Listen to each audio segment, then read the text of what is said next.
नमस्कार दर्शकों, आज हमारे साथ देश के यशस्वी प्रधानमंत्री नरेंद्र मोदी जी जुड़ रहे हैं एक खास इंटरव्यू में टाइम्स नाउ और टाइम्स नाउ नव भारत के दर्शकों के लिए। प्रधानमंत्री नरेंद्र मोदी जी, नमस्कार और बहुत धन्यवाद समय देने के लिए। टाइम्स नाउ को भी बहुत बहुत नमस्कार। मैं आपके नाविका दर्शकों कुमार को नमस्कार। और और सर आप कैसे हैं? केम छो? केम छो। लेकिन अब आदत शायद कब हो गई। मेरा एक प्रॉब्लम है, मुझे हिंदी बोलने की आदत इतनी हो गई कि कुछ परिवार जो मूल हिंदी भाषी लेकिन गुजरात में बसे तो शिकायत करते थे कि आपके मुंह में गुजराती अच्छा नहीं लगता है, आप गुजराती मत बोलो। नहीं, कल तो आप बंगाल में बांग्ला भी बोल रहे हाँ हाँ, थे, मैं कोशिश करता हूँ जी। तो बहुत सी भाषाएं आपने पिक मैं अप। मैं मैं संपर्क में रहता हूँ। मुझे मुझे मैंने मेरा इच्छा भी रहती है कि मैं इसको सीखूं थोड़ा। प्रधानमंत्री, सबसे पहले सवाल जो मैं पूछना चाहूंगी वो ये कि 2 फेज के चुनाव तो हो चुके हैं। आपका नामांकन और कुछ नामांकन भी डरते डरते चलते चलते हो गए हैं, और आपका नामांकन कब हो रहा है? और काशी से ये जो आपका नाता है, ये काशी का नाता आपके लिए क्या मायने रखता है? ये आखिरी फेज का चुनाव है हमारा, काशी का। उत्तर प्रदेश में वेस्ट से शुरू होता है, जाते जाते ईस्ट में। तो ये लास्ट फेज में मेरा चुनाव है काशी का। और मेरी पार्टी ने फिर एक बार मुझे काशी का उम्मीदवार बनाने का तय किया है। मैं लेकिन थोड़ा भावुक हूँ उस संबंध में। राजनीतिक दृष्टि से जो भी होगा। मैं जब 2014 में काशी गया तो नामांकन के बाद, क्योंकि वो लास्ट मोमेंट तय हुआ था मेरा काशी जाना, तो नामांकन के बाद ऐसे ही मीडिया के लोगों ने मुझे पकड़ा तो मेरे मुंह से ऐसे ही एक भाव निकल गया। और उस दिन आप देखेंगे मेरा वो बिल्कुल, मैं तैयार नहीं था, अचानक ही मुझे पकड़ा था। मैंने कहा देखिए भाई, न मैं यहाँ आया हूँ, न मुझे किसी ने भेजा है, मुझे तो माँ गंगा ने बुलाया है। ऐसा मैंने 2014 में कहा था। लेकिन आज 10 साल के बाद मैं पूरे भावुकता से कह सकता हूँ कि उस समय मैंने कहा था कि माँ गंगा ने मुझे बुलाया है। आज मुझे लगता है कि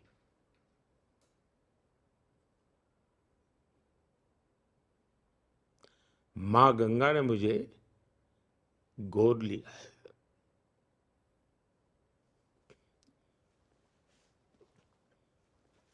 तो अभी 10 साल बीत गए, काशी से इतना नाता जुड़ गया कि अब मैं कभी भी बोलता हूँ तो यही कहता हूँ, मेरी काशी। और इसलिए एक माँ बेटे का जैसा रिश्ता। वो रिश्ता मैं मेरी काशी के साथ,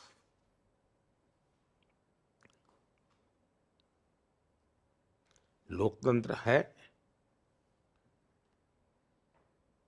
नामांकन भी भरेंगे, लोगों से आशीर्वाद भी मांगेंगे और लोग आशीर्वाद देंगे भी।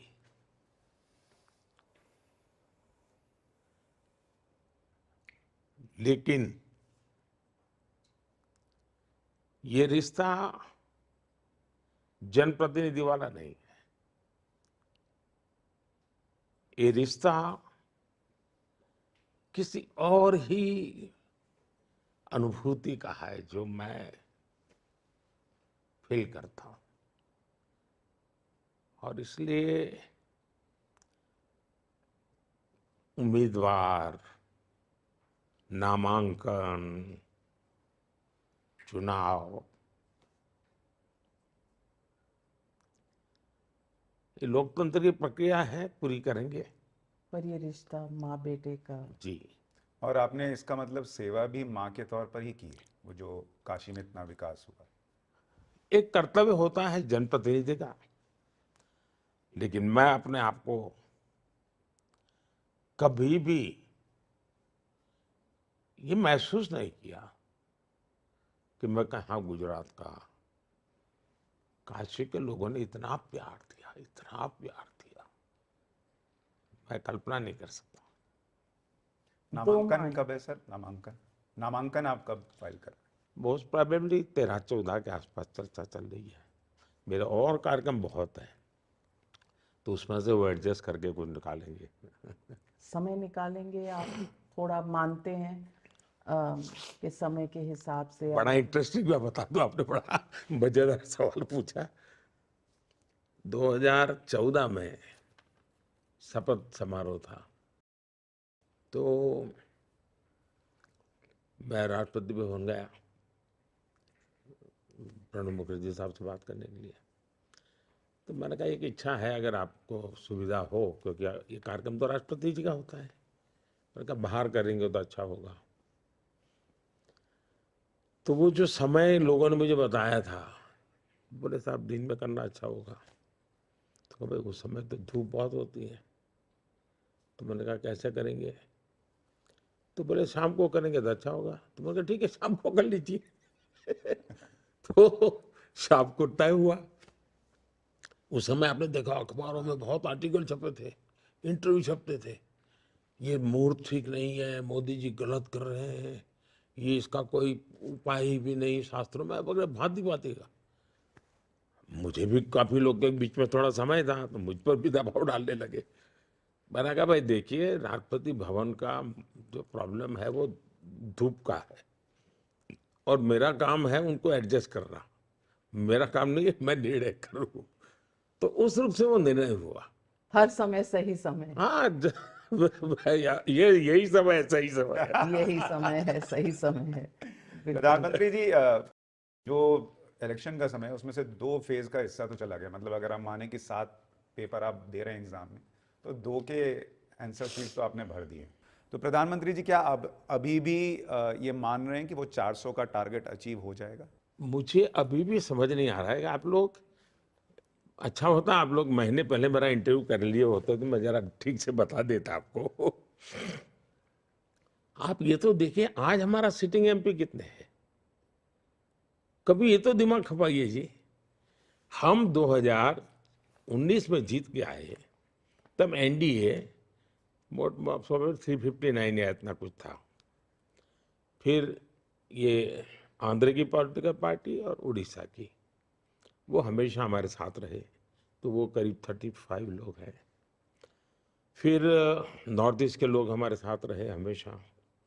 तो हम already in A way functional वे में कहें, एनडीए प्लस जिसको कहें, तो हम 400 से करीब करीब थे। ऑलरेडी हम पार्लियामेंट में 400 थे। ये लोगों को क्यों आश्चर्य हो रहा है कि 400 400 400? ठीक है, एक शब्दों में आया, लेकिन रियलिटी ये है कि हम ऑलरेडी 2014 से 19 करीब करीब 400 एमपीज के सहयोग से ही संसद चला है। ये नंबर आप सही बता रहे हैं, लेकिन बीजेडी से एक अलायंस की बात हुई जो थोड़ी दूर चली और फिर रह गई। तो अलायंस नहीं रही पर सपोर्ट जरूर रहा। हम पहले भी कभी, हम पहले सब उनके साथ एनडीए के रूप में हम कभी हम चुनाव आमने सामने ही लड़े थे। 19 में भी हम आमने सामने लड़े थे, पर नेशनल इश्यूज। हाँ। लेकिन प्रधानमंत्री जी, सवाल अगर पॉलिटिक्स पर पूछूं, तो बीजेपी का आरोप है कि कांग्रेस का घोषणा पत्र बहुत ही डिवाइसिव है।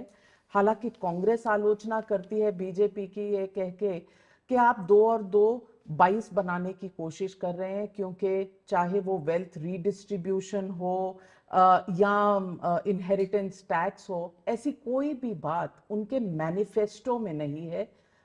ये कहीं ना कहीं बीजेपी लोगों में डर फैला रहे। हम सीएए का कानून लाए, साफ साफ लिखा हुआ है, साफ साफ कहा गया है न बोलने में किसी ने गलती की है, न लिखने में गलती की है, न देश के कानून में कोई गलती है। सीधा सीधा वो कानून सिटीजनशिप देने के लिए है, उसमें कहीं पर भी सिटीजनशिप लेने का नहीं है। 2 साल हो गए, कांग्रेस पार्टी जो झूठ फैला रही है, क्या कभी आपने उसका फैक्ट चेक किया क्या? कभी पाठशाला में उनके कपड़े उतारे क्या? क्योंकि झूठ इतना चलाते हैं। जब भी हम आप उनके एक एक स्टेटमेंट देख लीजिए। अब जैसे ये इनहेरिटेंस टैक्स की बात लेकर आए हैं, कोई मुझे बनाइए दुनिया के किसी भी डेवलपिंग कंट्रीज में इस प्रकार का प्रयोग हुआ है क्या? आप साम्यवादी विचारधारा की बात छोड़ दीजिए, इनके घोषणा पत्र में और उनकी स्पीचेज में जो बातें हैं आपको एक साथ मिलाकर के एक कैनवास पर रखनी पड़ेगी। ये लगातार बोल रहे हैं और सब बोल रहे हैं, ऐसा नहीं कोई बाई द वे बोल रहा है, हर कोई बोल रहे हैं। और फिर उनके घोषणा पत्र में जो लिखा है, और पहले जो डॉक्टर मनमोहन सिंह जी ने बोला है, मनमोहन सिंह जी ने 2 बार पब्लिकली कहा है कि इस पर पहला हक मुसलमानों का है। और जब फिर आप सर्वे करने की बात करते हैं, फिर कहते हैं कि हम सब ले लेंगे और बांट देंगे। जब आप ले लेंगे और बांट देंगे की बात करेंगे, तो फिर वो किसको देंगे? तो जो मनमोहन सिंह जी ने कहा था उनको देंगे। तो साफ साफ जो बातें होती हैं कि ये अलग अलग डॉट्स को जब बिठाते हैं, तो रत्ती भर भी मेरी बात में क्वेश्चन करने की जरूरत है ही नहीं। उनकी भाषा, उनके शब्द, उनका लिखित निर्णय, 90 के बाद उन्होंने अब तक किए गए सारे प्रयास, सच्चर कमेटी की रिपोर्ट के बाद उन्होंने किए गए निर्णय, सबको अगर एक कैनवास पर देखेंगे तो उनके इरादे साफ हैं। ये उनका हिडन एजेंडा है ऐसा मैं नहीं मानता हूं, सिर्फ बोलते समय वो हिडन रखते हैं। इस बार मैंने उनको खुल करके बेनकाब किया है, इसलिए वो बौखला गए हैं। वरना जब उस वोट पाने के लिए जाना हो तो वो यही भाषा बोलते हैं, दूसरे वोट लेने जाते हो तब न्यूट्रल होकर के बोलते हैं। तो ये दोगलापन उनके है, हिम्मत होनी चाहिए। हम सालों तक राम मंदिर की बात करते थे। हमें इलेक्शन मैनिफेस्टो में, अगर मेरा इलेक्शन मैनिफेस्टो 10 पेज का होता था, लास्ट लाइन लिखते थे उसमें Ram Mandir, 370 common civil code, last line होती थी। और वो सालों से हमारी एक ही टर्मिनोलॉजी होती थी। लेकिन दूसरे दिन अखबारों की हेडलाइन राम मंदिर ही होती थी, उस दिन की टीवी डिबेट राम मंदिर ही होती थी। और फिर चर्चा में ये होता था तारीख नहीं बताएंगे। यानी हमारे मैनिफेस्टो के धज्जियां उड़ा देते थे आप। हम गरीबों के लिए योजनाएं लेकर के आते थे, एक शब्द इस देश के मीडिया में कभी चर्चा में नहीं आया। चर्चा में सिर्फ 3 चीजें रखी गई। आज कांग्रेस के बचाव में मीडिया ने क्यों काम करने की जरूरत है? कोई कारण नहीं है। ये मीडिया का काम था कि उनके 5 मैनिफेस्टो लेकर के एनालिसिस किया जाए और उनके इरादों का, उनकी भाषाओं का, उनकी बातों का। अब देखिए, संविधान, इस देश में संविधान का स्पिरिट पैदा करना चाहिए कि नहीं करना चाहिए? अब ऐसा तो नहीं कि सिर्फ वकीलों और जजेस के लिए ही संविधान हो गई। संविधान देश के कॉमन मैन से जुड़ना चाहिए। इन्होंने संविधान की कभी परवाह नहीं की। जब मैंने पार्लियामेंट में प्रस्ताव लाया कि हम संविधान दिवस मनाना चाहते हैं, खरगे जी ने खुद ने पार्लियामेंट में विरोध किया। उनका भाषण है, उन्होंने कहा 26 जनवरी तो है, अलग से संविधान दिवस मनाने की जरूरत क्या है? मैंने कहा भाई, ये ग्रंथ जो है वो हमारी आने वाली पीढ़ियों को उसके प्रति एक श्रद्धा का भाव पैदा करना चाहिए। स्कूल, कॉलेज, डिबेट, सब जगह भी चर्चा नहीं। जब उसका महात्म्य बढ़ाएंगे तो फिर मैंने कहा कि जब उसके 60 साल हुए थे संविधान के, तब भारत ने इसको अच्छे ढंग से मनाना चाहिए था। 50 साल हुए तब मनाना चाहिए था। जब 60 साल हुए तो मैंने बड़े शान से ये संविधान दिवस मनाया और हाथी के ऊपर अंबाड़ी में मैंने संविधान रखा और मैं नीचे पैदल चलता था मुख्यमंत्री, और मैंने सुरेंद्र नगर में एक बहुत बड़ा उसकी यात्रा निकाली। लोगों की संविधान के प्रति श्रद्धा बने। इनको संविधान के नाम पर झूठ बोलने में लगातार, कोई बताएं हमारे मैनिफेस्टो में कहीं लिखा है क्या, हमारे भाषण में कहीं निकला है क्या? कोई किसी कार्यकर्ता ने किसी संदर्भ में कहीं बोल दिया, उसी को उछाल करके पूरी तरह हमारी पार्टी को, हमारे वर्जन को मानने को तैयार नहीं है, और खुद कहते हैं कि बताओ हमारे मैनिफेस्टो में कहाँ लिखा है। ऐसे दोगलापन नहीं चल सकता है जी, आपको जवाब देना पड़ेगा। या आप बिल्कुल ठीक कह रहे हैं प्रधानमंत्री जी कि एक पूरा इकोसिस्टम जो है वो इसमें लग जाता है। उधर से ये प्रश्न नहीं पूछा जाता कई बार, या पूछने पर भी जवाब नहीं मिलता कि बीजेपी के घोषणा पत्र में कहाँ है कि संविधान खत्म करेंगे, अगला चुनाव नहीं होगा। यहाँ वन नेशन वन इलेक्शन की बात चल रही है, लेकिन कहा जाता है कि अगला चुनाव ही मोदी आएंगे तो नहीं कराएंगे, आरक्षण खत्म कर देंगे। लिखी चीज़ों पर भी झूठ फैलाया जाता है। आपने सीए का जिक्र किया, 3 कृषि कानून जिसमें कहा गया कि किसानों की जमीन छीन ली जाएगी, वो कहीं नहीं लिखा था, कहीं नहीं लिखा गया, लेकिन वो भ्रम फैला फैलाकर चीजें जो हैं वो खराब की गई। आप जब इस बार ये कह रहे हैं बार बार कि मोदी मर जाएगा लेकिन धर्म के नाम पर आरक्षण नहीं आने देगा, ये बड़ी स्ट्रांग लाइन है। और हमने पाठशाला में दिखाया था कि आप ये आज से नहीं कह रहे हैं, आपने गुजरात के सीएम रहते हुए भी ये चीज जग जाहिर की थी। आपको क्या खतरा दिखता है अगर धर्म के नाम पर आरक्षण आए या मुसलमानों को आरक्षण मिल जाए? इसमें मोदी मुद्दा ही नहीं है। जिस समय संविधान बन रहा था, देश के गणमान्य लोग संविधान सभा में बैठे थे, डॉक्टर राजेंद्र बाबू, बाबा साहब अम्बेडकर, पंडित नेहरू वगैरह सब बैठे थे। उसमें तो कोई आरएसएस बीजेपी वाला उस समय तो सवाल ही नहीं था। ऐसे और सभी संप्रदाय के लोग बैठे थे, और सबने मिल बैठ करके लंबी चर्चा के बाद तय किया कि भारत जैसे देश में धर्म के आधार पर आरक्षण भारत को नुकसान करेगा, ये लंबी सोच के लिए ठीक नहीं है। जहाँ तक दलित का, आदिवासियों का, तो एक सामाजिक व्यवस्था पिछले सैकड़ों वर्षों में समाज में जो विकृतियां आई, जिस प्रकार से छूत अछूत का भाव पैदा हो गया, ऊंच नीच का भाव पैदा हो गया, और एक प्रकार से समाज एक बहुत बड़े वर्ग के साथ जन्म के आधार पर अन्याय हुआ, तो उसका प्रायश्चित करना जरूरी था। और उसमें ये सुझाव निकला, और ये निर्णय भी सनातनियों ने किया है। संविधान सभा में जो लोग बैठे थे सब सनातनी थे, जितने बैठे थे सब सनातनी थे। नेहरू जी जैसे कुछ अपवाद हो सकते हैं कि जो अपने आप को उससे ऊपर मानते हो, लेकिन ज्यादातर वही लोग, राजेंद्र बाबू टीका करके बैठते थे, ऐसे लोग बैठे थे। उन्होंने निर्णय किया था कि हमें ये प्रायश्चित करना है, आरक्षण देना है, और इसलिए मैं उस भावना से जुड़ा हुआ हूं। मैं संविधान के स्पिरिट को जीना चाहता हूं, मैं संविधान के शब्दों का प्रतिष्ठा बढ़ाना चाहता हूं, और इसलिए मैं डे 1 से कह रहा हूं कि संविधान की भावना के विरुद्ध धर्म के आधार पर आरक्षण।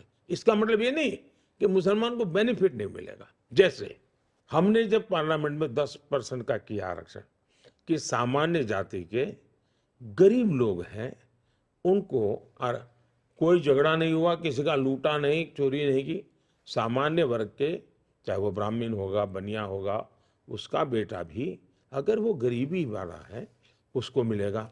उसमें मुसलमान समाज के भी जो आरक्षण कहीं मिलता नहीं है, उनके भी गरीब लोग हैं, उसमें हकदार है। मतलब हक नहीं छीन रहे हैं, धर्म को आधार मानने से हम विरोध कर रहे हैं। इकोनॉमिकली वीकर सेक्शन हम मुसलमान को नहीं देंगे ऐसा मैं नहीं कह रहा हूं। मैं कहता हूं धर्म के आधार पर रचना नहीं हो सकती। इस देश में गरीब है तो हिंदू हो, मुसलमान हो, ईसाई हो, पारसी हो, कोई भी हो, सबको बेनिफिट मिलना चाहिए। जहां तक आदिवासी और दलित का सवाल है, इसके पीछे हजारों साल का इतिहास पड़ा हुआ है, और इसलिए वो एक स्पेशल कारण है। और जो संविधान ने सही निर्णय किया, बाबा साहब आम्बेडकर ने सही निर्णय किया, और जो आज भी देश उसका रिस्पेक्ट करता है, हर पॉलिटिकल पार्टी रिस्पेक्ट करती है। और मैं नहीं मानता हूं कि कोई पॉलिटिकल पार्टी इसका विरोध करेगी। यानी आप हिंदू मुसलमान नहीं करते, मुसलमान मुसलमान करने वालों के विरोधी है। मैं ये धर्म के आधार पर वोट बैंक के खेल जो खेले जाते हैं ना, अब उन्होंने इस बार मैनिफेस्टो में कहा है कि हम जो ठेके देंगे वो ठेके इस पद्धति से देंगे। इस ये देश कैसे चल सकता है जी? ठेका दिया जाता है कि उनकी क्षमता है कि नहीं, रिसोर्सेज है कि नहीं, एक्सपीरियंस है कि नहीं, ट्रैक रिकॉर्ड है कि नहीं, सरकार के कामों को करने का उनका तब, ये सारे चीजें देख करके ठेका दिया जाता है। अब आप कहते उसमें भी आरक्षण होगा और वो माइनॉरिटी के लिए आरक्षण होगा। तो इसके बदले में जब लोग कहते हैं कि आप मुसलमान विरोधी हैं, वो कहते हैं कि मुसलमानों को इस देश में डराया जाता है, मोदी इनके खिलाफ हैं, हिंदू मुसलमान करते हैं जब चुनाव होता है। जब अटल जी की सरकार थी तब भी हमारे मैनिफेस्टो में रहता था राम मंदिर, तब भी रहता था 370, तब भी रहता था यूसीसी। मोदी की सरकार है, अब जो काम हो गया वो नहीं रहता है, जो बाकी होगा वो रहता है। जहां तक हमारा सवाल है, ये सिद्ध करें कि भाई ये हमारा, जैसे मैं कहता हूं भाई सैचुरेशन मुझे करना है, सरकारी योजनाओं का सैचुरेशन। मतलब गांव में 50 लोग हैं जिनको घर मिलना चाहिए, मतलब 50 को मिलना चाहिए, 49 को नहीं। मतलब उसमें सब समाज आ जाएंगे, सब धर्म आ जाएंगे। आप जब 100% की बात करते हैं तो सामाजिक न्याय की ये गारंटी है, सेकुलरिज्म की गारंटी है। मोदी हर काम उस प्रकार से करता है कि भाई सबको सब मिले, इसके लिए करो। अभी भी मैं पब्लिकली कहता हूं कि हमने 4 करोड़ घर बनाए। अब कुछ परिवार हैं, विस्तार हुआ उनका, तो उनको एक घर की जरूरत है।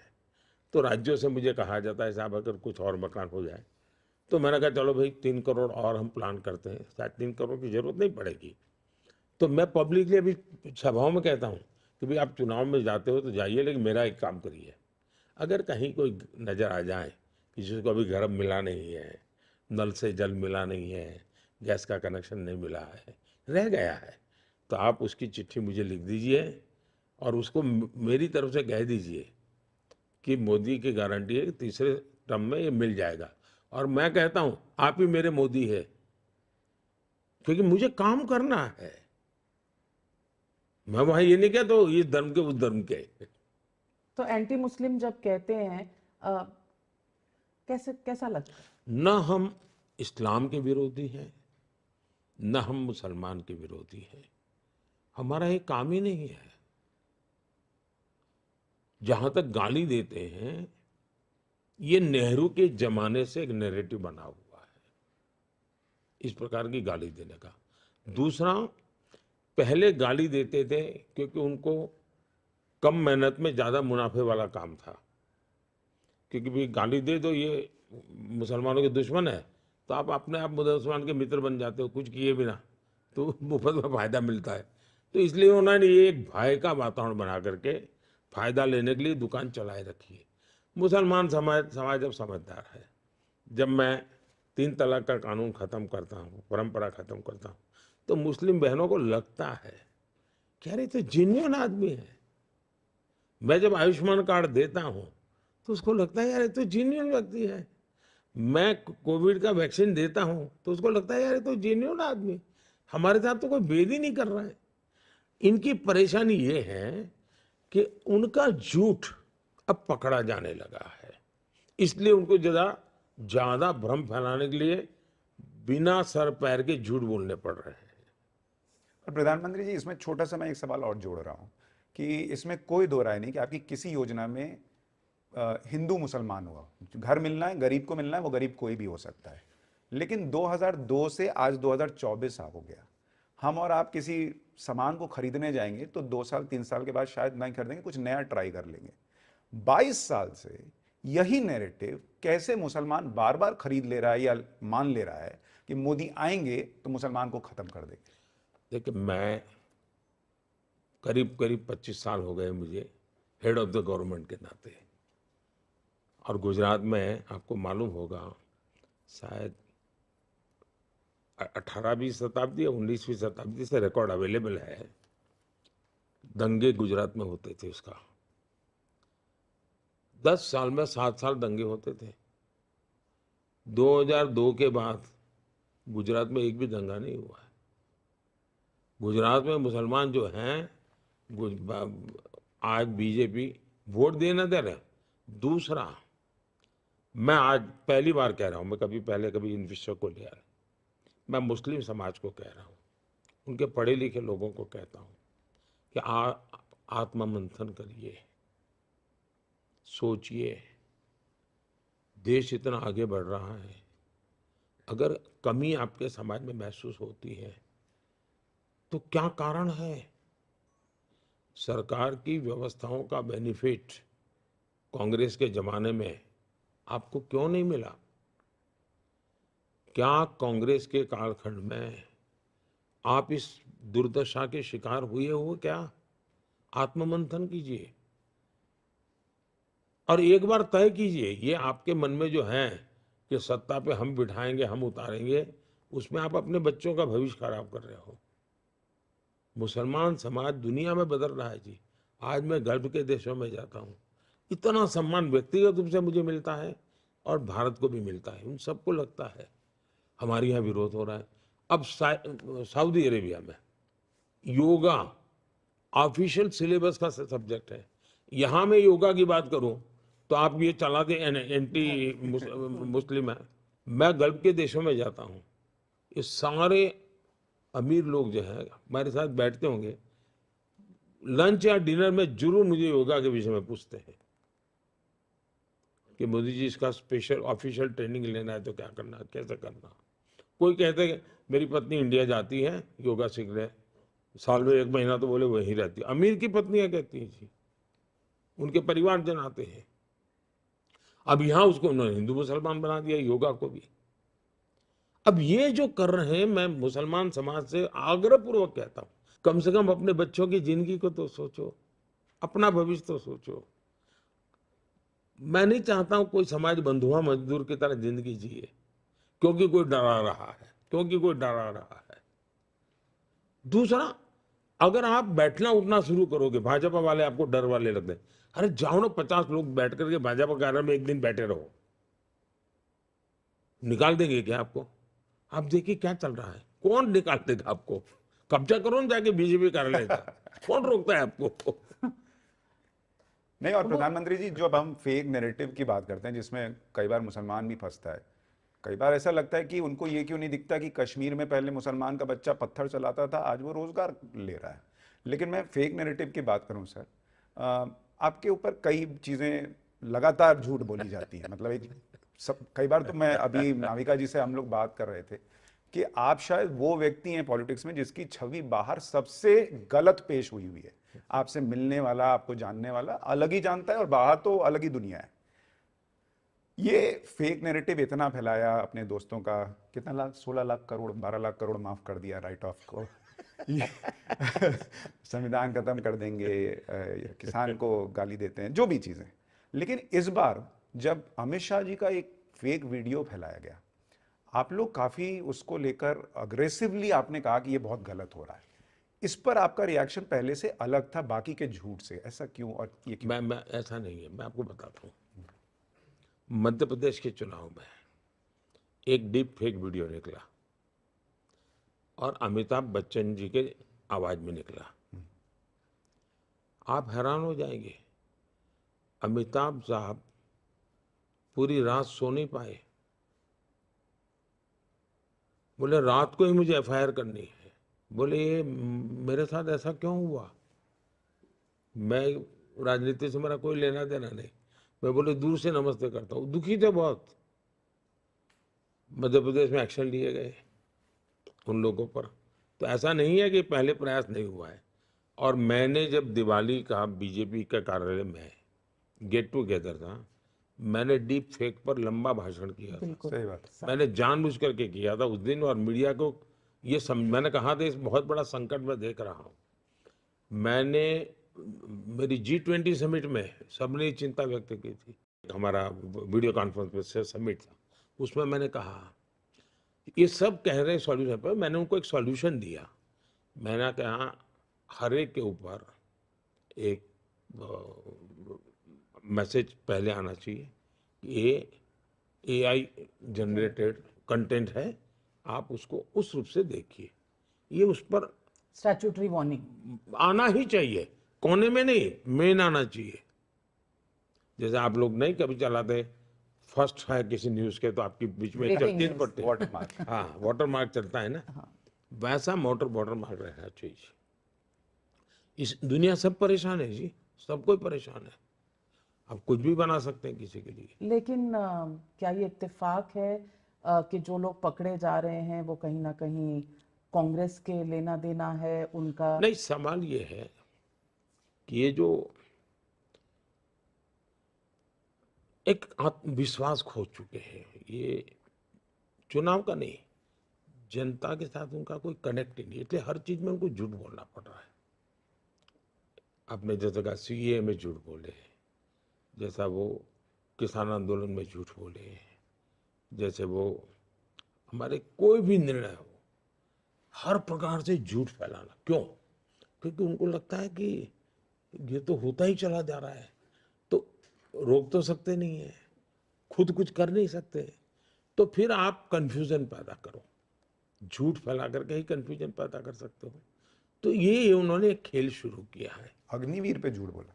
सब, मैंने कहा ना, कोई विषय ऐसा नहीं है जो देश हित का हो, वो उसकी चर्चा कभी की नहीं है उन्होंने, स्टडी किया नहीं है कि जिन्हें पकड़ा दिया उनको लगता है इससे लोग भड़केंगे, वोट मिलेगा, और उनका इरादा है भड़काना। और अब वो पूरी तरह फर्जी बातों पर ही निर्भर है, फर्जी नारों पर निर्णय है, वो ये हाल है उनका। अब ये जो फर्जी खेल चल रहा है, फर्जी वीडियो के सहारे चुनाव जीतने की कोशिश इस देश में कभी नहीं चल सकती जी। और मैं मानता हूं जमीन की स्थिति बिल्कुल अलग है जी। अब ये कभी ईवीएम को लेकर के क्या फर्जी चलाते हैं, कोई मुझे बताए जी। लोग मुझे कहते हैं कि मोदी जी इतनी मेहनत क्यों करते हो? कभी तो सोचो, अगर ईवीएम मेरे हाथ में होता तो मुझे ये मेहनत करने की क्या जरूरत है? मैं टोकन ईवीएम करके चला आता। मैं दिन रात मर रहा हूं, टूट रहा हूं, क्यों? देश की जनता के पास क्यों जा रहा हूं कहीं? लेकिन अब फेक चलाते जा रहे हैं, चलाए जा रहे हैं। ऊपर से कहते हैं कि आप तानाशाह हैं, आप पुतिन बाबा हैं, आप तानाशाह हैं, तमाम तरह की चीजें कही जाती हैं। और ये इकोसिस्टम सिर्फ भारत में नहीं है, यहाँ से लेकर विदेशों तक एक इकोसिस्टम चलता है जो कहता है आप हिटलर हैं, आप तानाशाह हैं, आप आएंगे तो ये बदल जाएगा, चुनाव नहीं होंगे। इन सब चीज़ों को आप कैसे देखते हैं कि एजेंसियां भी आपने कंट्रोल कर ली हैं, तमाम चीफ मिनिस्टर आपने जेल में डाल दिए हैं? हाँ, कि केजरीवाल जी को मोदी जेल तो- में डाल दिया, हेमंत सोरेन को जेल में डाल दिया। देखिए, मैं बताता हूँ, अच्छा होगा, विषय आपने अच्छा निकाला है, मेरे पास जवाब भी है, लेकिन मैं आप लोगों से आग्रह करूंगा, क्योंकि टाइम्स नाउ की अपनी एक प्रतिष्ठा है, क्या साइंटिफिक तरीके से इस सब्जेक्ट का एनालिसिस हो सकता है क्या?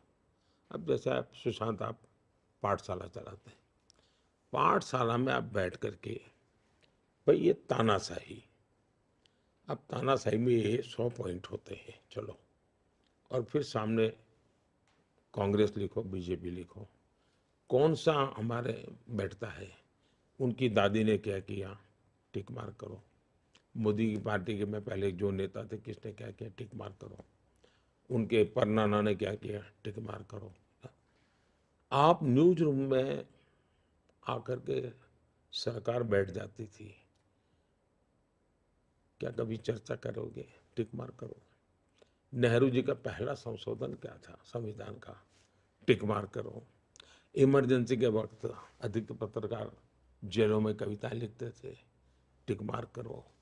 आपका कोई गाना पसंद नहीं आया, अब मजरू सुल्तानपुरी जी को जी। जेल में डाल दिया, और किशोर कुमार सारे गाने बंद कर दिए, विपक्ष के नेता जेल में पड़े थे, कितने लोग पड़े थे, कितने समय पड़े थे, क्या कारण थे पड़े थे, सरकारें कितनी गिराई, हिसाब लगाओ, हमारे काम में हिसाब लगाओ।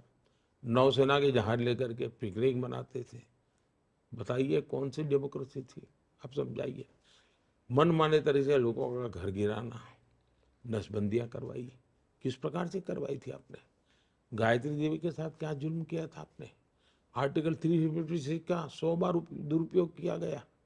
ये सारी बातें, यानी इस पूरे चेकलिस्ट को आप एक बार आप अपने तरीके से निकालिए 100 पॉइंट और टिक मार्क कीजिए जी। मैं तो चाहता हूँ एक हफ्ते पर आपकी पाठशाला चलेगी। और मैं मानता हूं कि 100 में से एक बिंदु पर आप में कहीं पर भी एक छोटा सा जम्स भी, ये जो आरोप लगते हैं वो वाला जम्स नहीं निकलेगा जी। हम ये जो शहर हैं ना, इसी का कारण है कि हम पूरी तरह डेमोक्रेट है, हमारे रगों में डेमोक्रेसी है। वरना जो गालियां पड़ रही है, जिस प्रकार का जुल्म हम पर हो रहा है, चुपचाप सहते जा रहे हैं, मजबूरी नहीं है जी। दुनिया की सबसे बड़े लोकतंत्र का पूर्ण बहुमत के साथ 10 साल से शासन, बेदाग सरकार, 13-14 साल का राज्य का मुखिया के रूप में शासन, 23 साल का लंबा जीवन, एक दाग नहीं लगा है। उसके बावजूद भी ये जितनी गाली गलौज को एक आदमी सह रहा है, एक शब्द बोले भी ना सह रहा है, इससे बड़ी डेमोक्रेसी का पुरावा प्रूफ क्या हो सकता है जी? ये सवाल हम पूछते हैं न्यूज़ आर्क की डिबेट शो में भी, ये सवाल पब्लिक का शो पर भी, कि आप लोग रोज आते हैं टेलीविजन पर, जो बोलना है, गाली देना है, सब बोल कर जाते हैं, लेकिन फिर भी हमें कहते हैं मोदी वक्त मैं तो बॉयकॉटेड हूँ, आप भी शायद हम लोग बॉयकॉटेड थे उस 14 वाली लिस्ट में। 14 वाली लिस्ट में हम बॉयकॉटेड जर्नलिस्ट हैं। हमारे चैनल देखिए 14 की लिस्ट का मतलब है 2014 से जुड़ा है 14। अब 24 में 10 और जुड़ जाएंगे। नहीं, लेकिन मैं कई बार आश्चर्यचकित रहता हूँ प्रधानमंत्री जी की, जो कह रहे हैं कि आप तानाशाह हैं वो भी आजाद घूम रहे हैं, तो पता नहीं कौन से टाइप के आप तानाशाह हैं। जो कह रहे हैं कि मर जा मोदी, वो भी बाहर घूम रहे हैं, तो पता नहीं कौन सी तानाशाही है। आप कुछ भी निकाल दीजिए जी, मेरी माँ को गाली देना नहीं छोड़ा है, मेरे परिवार को गाली देना नहीं छोड़ा है, ऐसे अभद्र भाषा का उपयोग किया है। लेकिन उन्होंने ऐसा डिक्टेटर का चित्र बना दिया कि उसके अंदर सारी गालियां चल जाती है जी। और कुछ भी करो तो डिक्टेटर हो। मोदी जी, कभी माँ के बारे में कोई कुछ कहता है तो, मोदी एक प्रधानमंत्री तो हैं, लेकिन एक इंसान भी हैं, एक बेटे भी हैं। सवाल मेरी माँ का नहीं है जी। मेरी माँ तो चलिए मुझे जन्म दिया निमित्त है, वैसे तो मैं मेरी साथ माँ के साथ मैंने कोई न्याय नहीं किया है, क्योंकि माँ के जो सपने रहते हैं बच्चे के पास, वैसा कोई सपना माँ का मैंने पूरा नहीं किया। मैं बहुत छोटी आयु में भाग गया था, चला गया बाहर, तो उस प्रकार से मैं तो गुनहगार को एक प्रकार से। वो तो नहीं मानती होंगी ऐसे। नहीं। यश, मैं माफ़ी के साथ ये सवाल पूछ रहा हूँ क्योंकि आपका कभी निजी भाव बहुत बाहर नहीं आता, लेकिन क्या ये चीज़ आपके बैक ऑफ द माइंड चल रही है सर, जो आप लोगों से शायद नहीं बोलते होंगे, कि 2002 के बाद ये पहला चुनाव है, सब कुछ होगा लेकिन आपकी माँ नहीं होगी, आप हर चुनाव के बाद उनका पैर छूने जाते थे। ऐसा है कि मैं तो कभी उसमें राजनीति में था नहीं। अचानक मुझे संगठन का काम करता अटल जी का फोन आया कि रात को आओ, काम है। तो मैं अटल जी के पास आया, तो कहा भाई तुम्हें गुजरात जाना है। दादा क्यों? मैंने कहा मैं अभी यहाँ इतने सारा देश भर का काम देखता हूँ, अब फिर मुझे गुजरात क्यों कैसे आप डाल रहे हो? मैं पार्टी का काम कर ही रहा हूँ मैं, और उसमें गुजरात का भी कभी कभी जाके देख लेता हूँ। नहीं अब बहुत हो गया संगठन, अब तुमको सरकार संभालनी पड़ेगी। मैं कहा अटल मैंने तो कभी सरकार चलाई नहीं, मैं जानता नहीं किसी को, मैं कभी पुलिस थाना नहीं देखा, मैं क्या करूँगा? तो मैंने मना किया उनको। तो दूसरे दिन सुबह अटल जी का आडवाणी जी का फोन आया, कह रहे भाई तुम कल अटल जी को मना करके आ गए हो। मैं कहा हाँ, मुझे तो मालूम नहीं था मुझे क्यों बुलाया। और मुझे कहा नहीं नहीं, बोला आओ जरा बात करेंगे। तो मैं अडवाणी जी के घर गया। ये बोले सब दूर सब लोगों ने कई दिनों से चर्चा चल रही थी और ये सबका मत बना है, केशु भाई का मत बना है कि भाई नरेंद्र भाई को भेजिए, इसलिए आपको जाना है। तो फिर मैंने अटल जी को फ़ोन किया। मैं कहा अटल जी मैं आता हूँ। मैं कहा अटल जी सॉरी, मैंने कल मना मेरा मेरा तरीका ठीक नहीं होगा, कि जो पार्टी करेगी मैं कहेगी मैं करूँगा। तो फिर मैं गुजरात गया। तो पहले मैं मेरी माँ से मिलने गया और माँ से मैंने कहा कि माँ मैं तो सोचा भी नहीं था, मेरी तो दुनिया अलग थी, अब मुझे वापस मैं आ रहा हूँ गुजरात। अच्छा, बोले तुम गुजरात आओगे, खुशी चलो हुई। अच्छा है। उनकी खुशी यही थी। के पास नजदीक। और तो उन्होंने मुझे दो बातें कही। देख भाई, गरीब की चिंता करना, और दूसरा वो गुजराती में रिश्वत को लांच शब्द है, कभी लांच मत लेना। शायद उस दिन के टाइम्स ऑफ इंडिया में रिपोर्टर भी है। तो ये तो मेरा तब से फिर एक बार नाता जुड़ा। वैसे तो मैं बड़ा कट ऑफ था, कहीं बाहर ही रहता था। फिर मैं जब नामांकन करने गया पहली बार, तो मैंने कहा चलो भाई माँ के पैर छू करके जाते हैं। तो मैं मेरे भाई के घर गया, माँ ने मुझे गुड़ खिलाया। तब से लेकर के मैं जितने नामांकन किए हैं, सब नामांकन के पहले मैं माँ के पैर छूने गया गुड़। और नामांकन कर गया, और गुड़ देती थी। ये पहला मेरे जिंदगी का चुनाव है जब मैं माँ के पैर छुए बिना जाऊंगा। लेकिन मेरे में एक भाव भी आता है कि आज 140 करोड़ देश की करोड़ों माताएं हैं, उन्होंने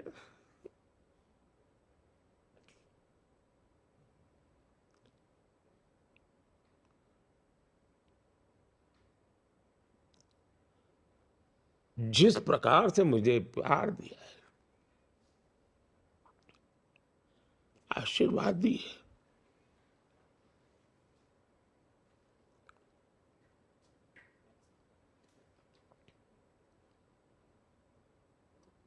उन्हीं का स्मरण करके,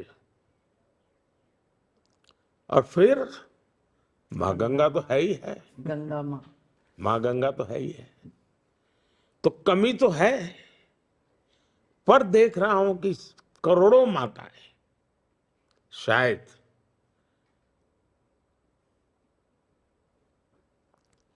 भावात्मक रूप से मुझे हमेशा शक्ति देती रहेगी और देती रही है।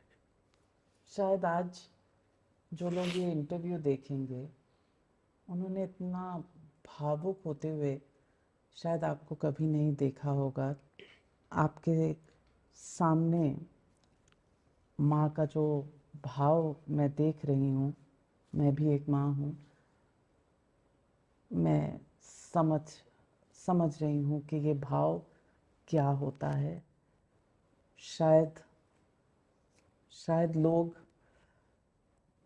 ये भाव पहली बार देखेंगे, क्योंकि आप थोड़े नहीं, मजाक टफ उड़ाते हैं जी। पॉलिटिशियन आप हमारा मेरा ही वीकनेस का वो वीकनेस का जो भी है, मैं गरीब की बात हो, दुखियारों की बात हो, तो मैं इमोशनल हो जाता हूँ। अब ये मेरी वीकनेस भी है। एक सार्वजनिक जीवन में ऐसा नहीं होना चाहिए, लेकिन अब मैं आर्टिफिशियल जिंदगी जी नहीं सकता हूँ।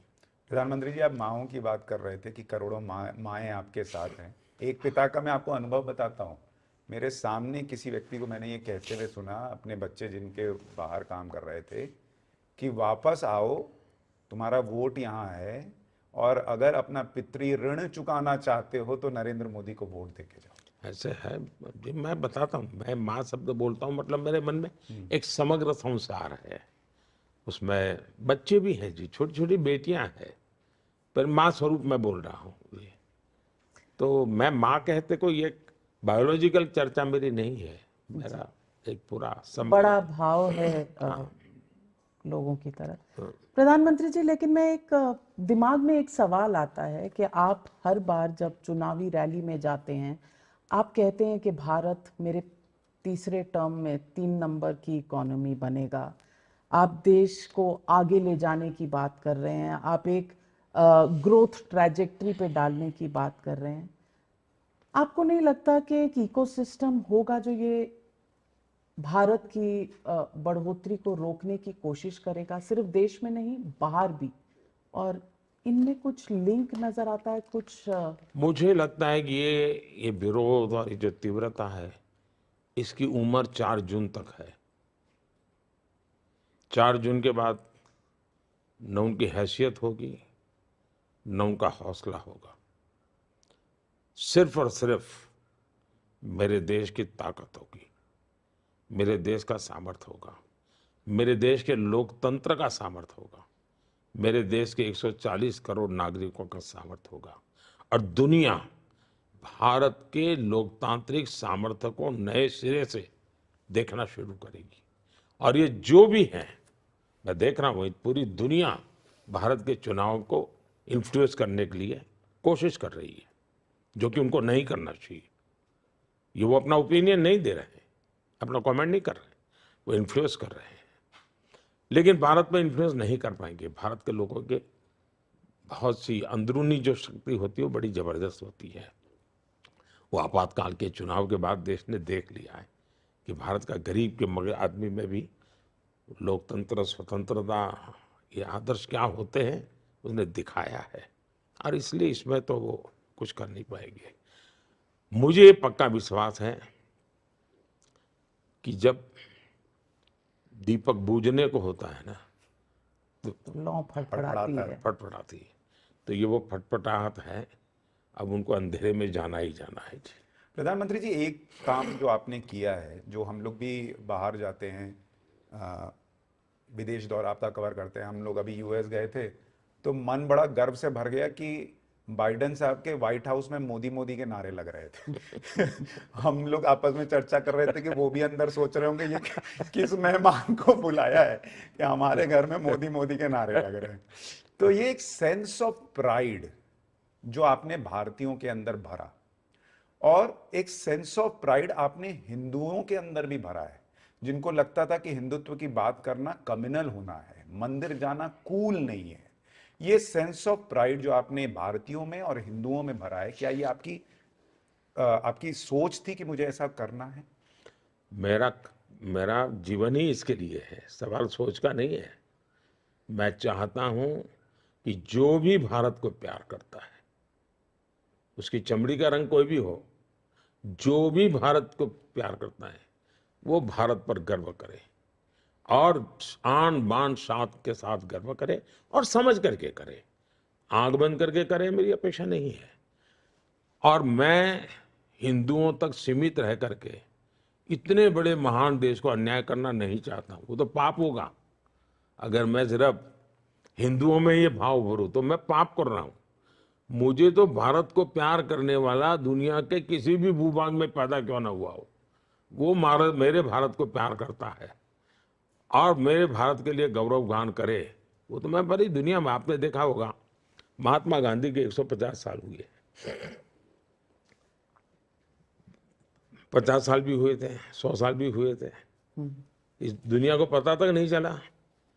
मैंने महात्मा गांधी जी का सबसे प्रिय भजन, वैष्णव भजन, मैंने तय किया कि दुनिया के 150 देशों में वहाँ के टॉप मोस्ट कलाकारों से ये होना चाहिए, और किया। दुनिया के 150 देशों के टॉप मोस्ट कलाकारों ने एक गुजराती भजन, महात्मा गांधी का प्रिय भजन, सारी दुनिया ने गाया। मैं मेरे देश के गौरव के लिए दुनिया को जोड़ना चाहता हूँ। मेरे लिए उसमें कहाँ किसके गोद में पैदा हुआ वो मुद्दा ही नहीं है, किस भूमि में पैदा हुआ वो मुद्दा नहीं है। पूरी दुनिया मेरे भारत का गौरव गान करे, ये मकसद लेकर के मैं तो निकला हूँ। मेरा तो कमिटमेंट है ये, और जीता भी तो इसी के लिए हूँ। योग दिवस भी, अंतर्राष्ट्रीय योगा दिवस, अंतर्राष्ट्रीय सोलर अलायंस, हर क्षेत्र में मैं एनवायरनमेंट को लेकर के, हम कभी मैंने कहा one earth, one family, one future. फिर मैंने कहा वन सन, वन वर्ल्ड, वन ग्रिड, बिजली के लिए मैंने कहा। तो मेरी हर सोच में मैं ग्लोबली, मैंने हमारे चंद्रयान गया तो पॉइंट का नाम मैंने शिव शक्ति रखा है। अब शिव शक्ति से उसको किसी को तकलीफ हो कि भाई ये हिंदू वाला कहाँ से ले आया, तो उनकी मजबूरी है। मेरे देश से सहज निकलेगा जाए, शिव और शक्ति से ऊपर से क्या हो सकता है जी। और मुझे इसमें कोई शर्म भी नहीं है, संकोच भी नहीं है, मुझे गर्व है। तो मैं गर्व से जीता भी हूं, लेकिन मैं किसी भी जाति, धर्म, संप्रदाय, रंग, रूप, भूभाग कहीं से हो, मेरे देश के गीत गाए दुनिया, इसके लिए तो मैं पैदा हुआ हूं जी। अब देखिए, हम 300 से ज्यादा कलाकृतियां जो चोरी की गई थी, हम वापिस लाए।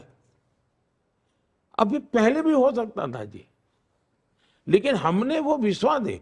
और मैं तो देखो, मुझे कोई आपके किसी पत्रकार परिवार में से भी, मुझे उनका कोई बच्चा विदेश पढ़ता था, तो कहा भाई आजकल तो हमको यूनिवर्सिटी में बोले मोदी जी ने भारत को कूल बना दिया।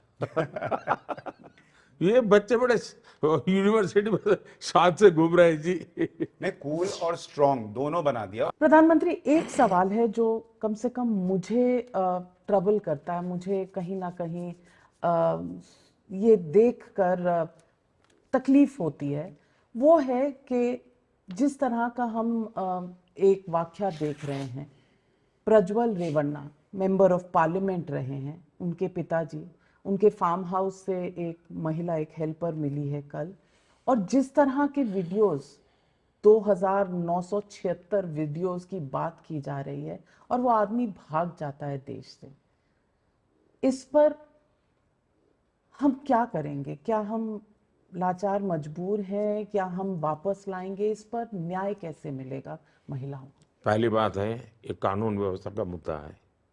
अगर बंगाल में इस प्रकार का घटना होती तो बंगाल की सरकार जिम्मेवार है, गुजरात में होती है तो गुजरात की समाज जिम्मेवार है, आंध्र में होती तो आंध्र की सरकार, तेलंगाना में तो, कर्नाटका में होता कर्नाटका की सरकार जिम्मेवार है कदम लेने के लिए।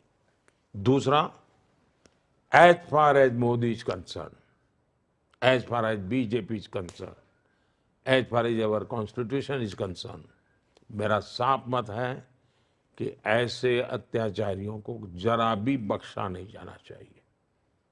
कठोर से कठोर सजा होनी चाहिए, और जो भी कानूनी रास्ते हो उनका भरपूर इस्तेमाल करना चाहिए।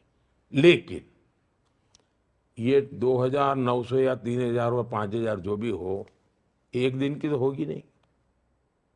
इसका मतलब तब का है जब वो इनके सरकार के भागीदार थे, देवगौड़ा जी की पार्टी और कांग्रेस पार्टनर में थे, तब का है। इसका मतलब उन्होंने सरकार में रहते हुए ये सारा इकट्ठा करके रखा, और चुनाव में भी एक निश्चित समाज के लोगों का मतदान पूरा हो गया, वो ब्लॉक वोकलिका का, उसके बाद उसको बाहर लाना, और उसको भी उसको विदेश बाहर भेजने के बाद बाहर लाना, ये बहुत ही शंकास्पद है खेल। कि भाई आप अपने राज्य से जाने दे रहे हो, अगर आपके पास जानकारी है तो अपने वॉच रखते, एयरपोर्ट पर रखते, आपने कुछ किया नहीं, भारत सरकार को कभी इन्फॉर्म नहीं किया आपने। इसका मतलब ये उनका राजनीतिक खेल है, और उनको मालूम है कि ये उनके कार्यकाल के सरकार में जब उनकी भागीदारी थी तब का ये उन्होंने जमा करके रखा हुआ है। मेरा मुद्दा वो नहीं है, मेरा मुद्दा है किसी भी गुनहगार को बख्शा नहीं जाना चाहिए। हमारे देश में एक खेल बंद होने चाहिए। वापस लाएंगे?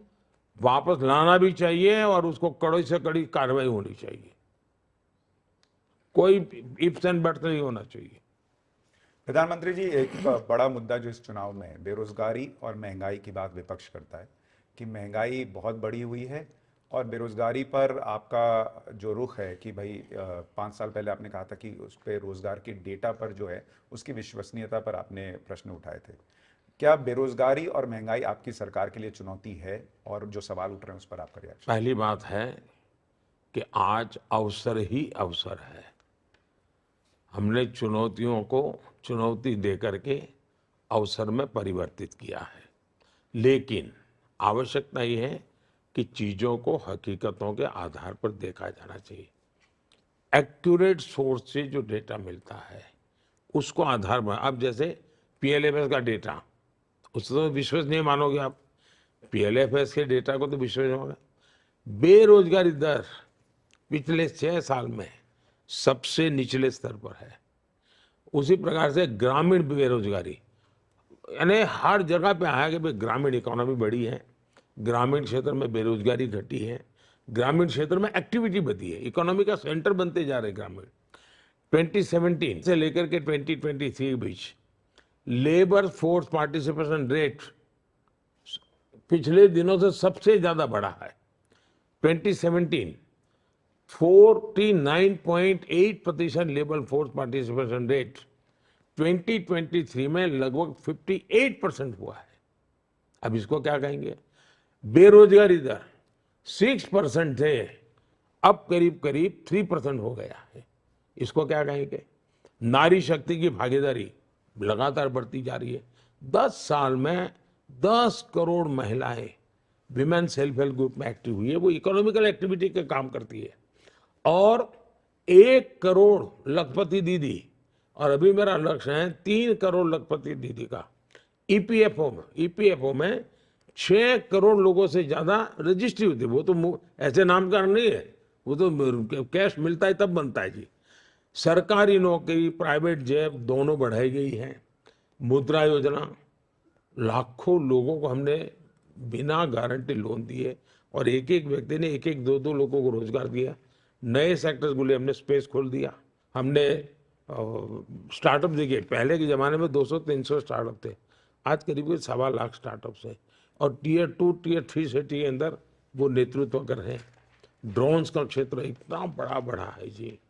आज ड्रोन जीवन में इतना उपयोगी हो रहा है, इतना बड़ा, मैन्युफैक्चरिंग से लेकर के सर्विस सेक्टर तक। आज कोई भी टीवी कैमरा वाला, शादी वाला कैमरा वाला भी ड्रोन वाले अलग ऑपरेटर रखता है। ड्रोन दीदी का मेरा कार्यक्रम पूरे देश में बहुत बड़ा कमाल कर रहा है जी।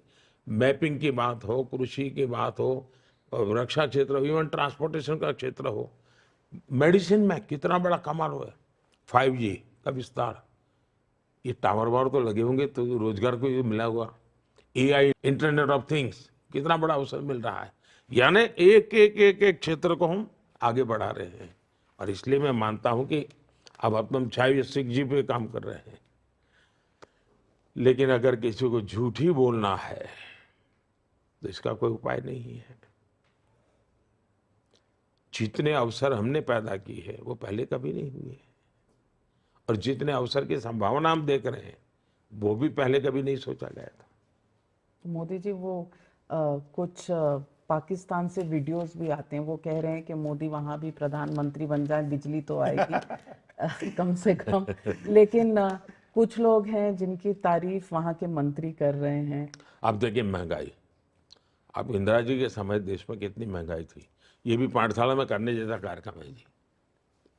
और मोदी के राज में कितनी महंगाई है, 2014 के पहले कितनी महंगाई थी, 2014, और आज तो युद्ध का समय है। और अब हैरान हो जाएंगे जी, मुझे दुख होता है कहने से, लाल किले पर से पंडित नेहरू का भाषण है, आपको वो ऑडियो और वीडियो दोनों मिलेगा। नहीं, हमने चलाया। उस भाषण में वो कहते हैं कि महंगाई इसलिए बढ़ी है ताकि नॉर्थ कोरिया में लड़ाई चल रही है। नॉर्थ कोरिया में लड़ाई, तब तो इतना ग्लोबलाइजेशन नहीं था और नेहरू जी को महंगाई मारती थी। अभी तो यूक्रेन वगैरह में तो लड़ाई को दुनिया पर सीधा प्रभाव है, क्योंकि वहां कुछ चीजें हो है, यानी फूड, फर्टिलाइजर एंड फ्यूल, तीनों पर इस लड़ाई का प्रभाव है जी। और तीनों महंगाई के मूलभूत चीजें हैं। 3 प्रधानमंत्री ब्रिटेन में बदल गए महंगाई कंट्रोल नहीं कर पाने की वजह से। हाँ। वहां लोग एक टाइम का खाना छोड़ रहे हैं महंगाई की वजह से। नहीं, मैं तो चाहता हूं आपके न्यूज अवर में एक पूरा समय एक इसी पर निकालिए जी, और जानकार लोगों को बुलाइए, तू मेमा वालों को नहीं। मैं पक्का बताता हूं जी, देश को पता चलेगा कितना झूठ चलाते हैं जी। और आप एक न्यूज अवर आपका इसको समर्पित कीजिए आप। बिल्कुल इस मुद्दे पर गहराई तक जाएंगे, लेकिन प्रधानमंत्री जी, एक सवाल जो हमेशा पूछना चाह रही थी मैं। आपने कहा जून 4 के बाद सब कुछ थम जाएगा, ये जो इकोसिस्टम का जो चल रहा है। और सुनने में ये भी आ रहा है कि पहले 100 दिन का कार्यक्रम भी बन चुका है। तो कुछ बताइए। और आप बार बार अपनी रैलीज में कह देते हैं कुछ बड़े फैसले आने वाले हैं, तो जनता एकदम दिल थाम के बैठी है कि क्या फैसले आने वाले हैं। छोटा सा ट्रेलर अगर हो। मैं आपको बताता हूँ। एक तो ये मेरा यानी स्वभाव से मैं बहुत एडवांस प्लानिंग का मेरा नेचर है। मैं बहुत यानी इसे गॉड गिफ्टेड मेरा मेरा सॉफ्टवेयर ही ऐसा शायद बना हुआ है। तो मैं बहुत एडवांस में सोचता हूँ। तो मैं और गुजरात में मुझे एक्सपीरियंस भी था। मैं सरकार के बाद मुझे क्या करना है, मैंने यहाँ 14 में भी सोच के आया था, 19 में भी मैं सोच करके बैठा था। देखिए, हमने जो काम किए हैं, आप मेरा पहले का देखेंगे तो आपको पता चलेगा। 3 तलाक पर जो हमने जो कानून बनाया था पहले ही कर दिया। आर्टिकल 370 हटाने का काम हमने कर दिया, शुरू में ही कर दिया। यानी बड़ी समस्याओं से निपटना, उसको पूरा करना, ये मेरे नेचर में है। और मुझे तीसरा टर्म के लिए मैं बड़े निर्णय चाहता हूँ, महत्वपूर्ण निर्णय करना चाहता हूँ। कोई तोड़फोड़ करने के निर्णय मेरे नहीं होता ही जी। 100 दिन का मेरा प्लान बिल्कुल रेडी है और मैं 4 तारीख के बाद एक दिन भी समय खराब करना नहीं चाहता हूँ। मुझे इतनी अनुकूलता है कि मैं मेरे देश को एक रत्ती पर नुकसान होने देना नहीं चाहता। मैंने विलम्ब के कारण जो नुकसान हो वो भी नहीं होने देना चाहता हूँ मैं। और जहाँ तक मैंने ट्रेलर तो पिछले 10 साल से आप देख रहे हैं तो सर, उस लिस्ट में क्या पूरे देश में यूसीसी लागू करना भी है? पहली बात है कि यूसीसी का जो विषय है वो कोई मोदी का कार्यक्रम नहीं वो कोई बीजेपी का। भारत के संविधान निर्माताओं ने संविधान में कहा है जी। ये लोग इतने सालों से कर नहीं रहे थे क्योंकि वोट बैंक की राजनीति उन पर सवार थी। यूसीसी हमारे संकल्प पत्र का हिस्सा है। दूसरा, इस देश की सुप्रीम कोर्ट ने कम से कम 2 डजन बार कहा है कि भारत में यूसीसी करो। और ये देश में देखना चाहिए, गोवा में ऑलरेडी यूसीसी है। मेरा देश चल रहा है, गोवा में सबसे ज्यादा माइनॉरिटी है, फिर भी यूसीसी बहुत बढ़िया तरीके से चल रहा है। उत्तराखंड ने बहुत अच्छे दिशा में कदम उठाए हैं। तो एक के बाद एक प्रयोग, हम थोपने वालों में से नहीं है जी, हम इवॉल्व कर रहे हैं। One nation one election, one nation one election, अभी हमें रिपोर्ट आया है, रिपोर्ट पर स्टडी करने के लिए मैंने कहा हुआ है। प्रधानमंत्री जी, क्या आप सिर्फ 24 की तैयारी करके बैठे या 29 की भी करके बैठे? देखिए, मैं बताता हूँ, मैं चुनाव की तैयारी करता ही नहीं हूँ। काम की? न मैं चुनाव के लिए सोचता हूँ, न मैं चुनाव का टाइम टेबल देख करके काम करता हूँ।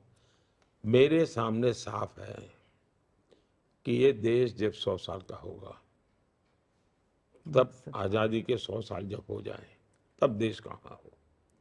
और ये रातों रात नहीं होता है। जैसे मैंने इस बार बजट में एक वाक्य बोला है, अब जो ट्रेलर और आगे क्या पूछ रही हो ना, इसमें से मिलेगा आपको। मैंने बजट में एक वाक्य बोला है कि हम डेमोग्राफी को लेकर के एक कमीशन बिठाएंगे।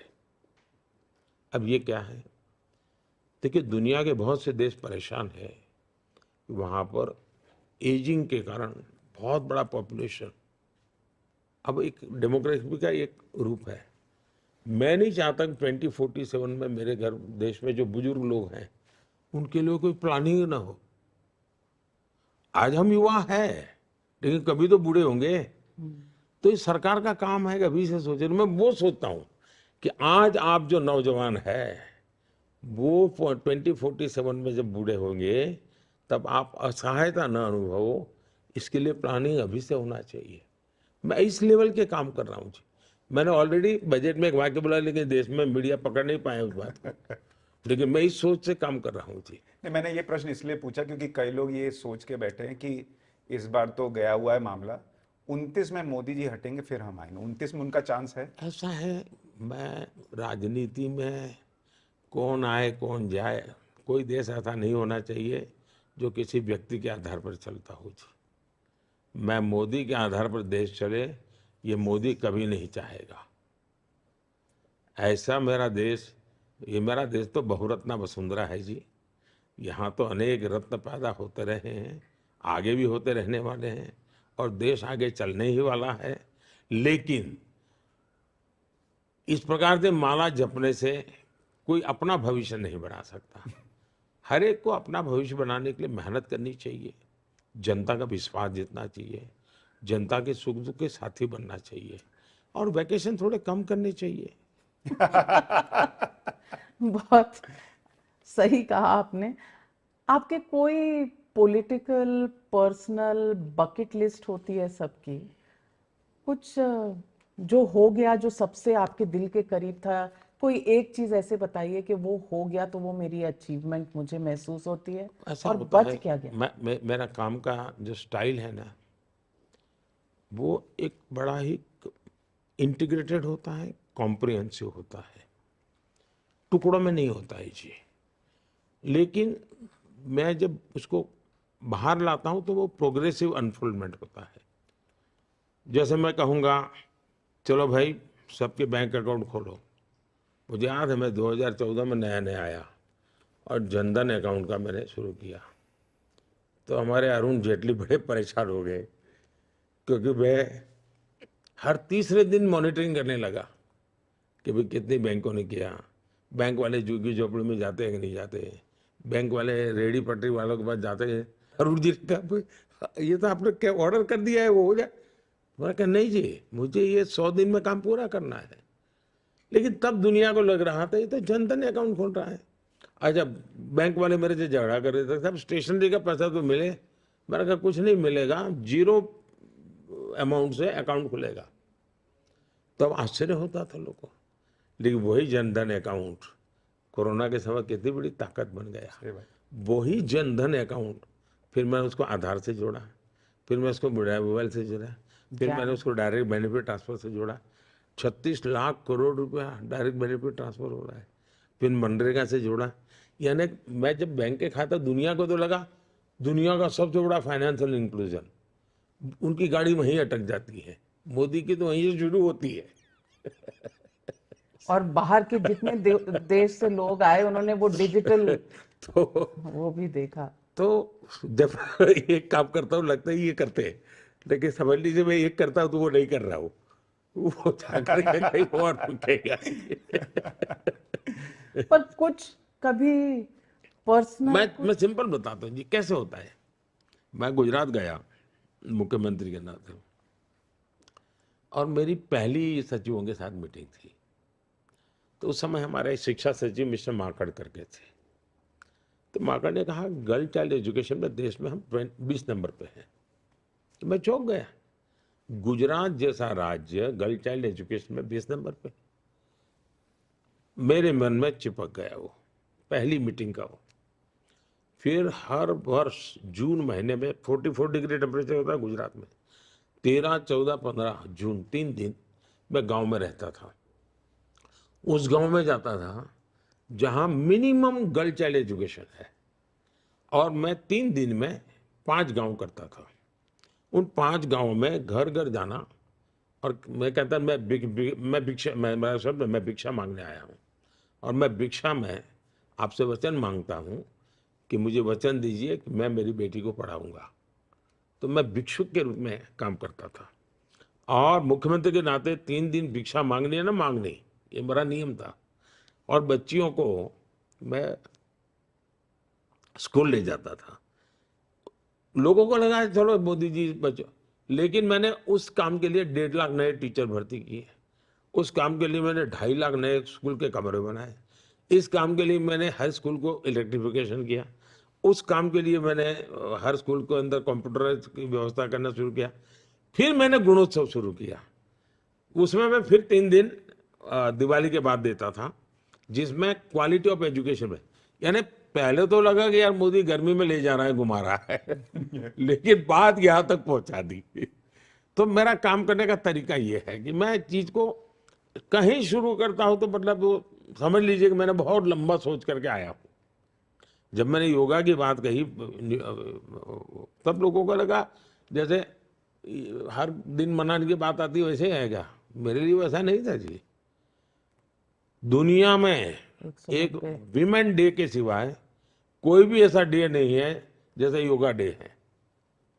विमेन डे पकड़ गया है क्योंकि वो विमेन ने उसको ओनरशिप लिया है। यूएन का ओनरशिप प्लेटफॉर्म है।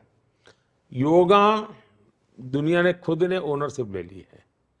तो अब योगा के साथ मैं आयुर्वेद ले आया, आयुर्वेद के साथ भारत की परंपरा ले आया, उसके साथ मैंने कोविड में ऑल्टरनेट मेडिसिन ले आया, मैंने ब्रिक्स में ऑल्टरनेट मेडिसिन का सब्जेक्ट रखा, मैंने G20 में ट्रेडिशनल मेडिसिन का सब्जेक्ट रखा। यानी आप देखिए चीज मैं छोड़ता नहीं हूँ।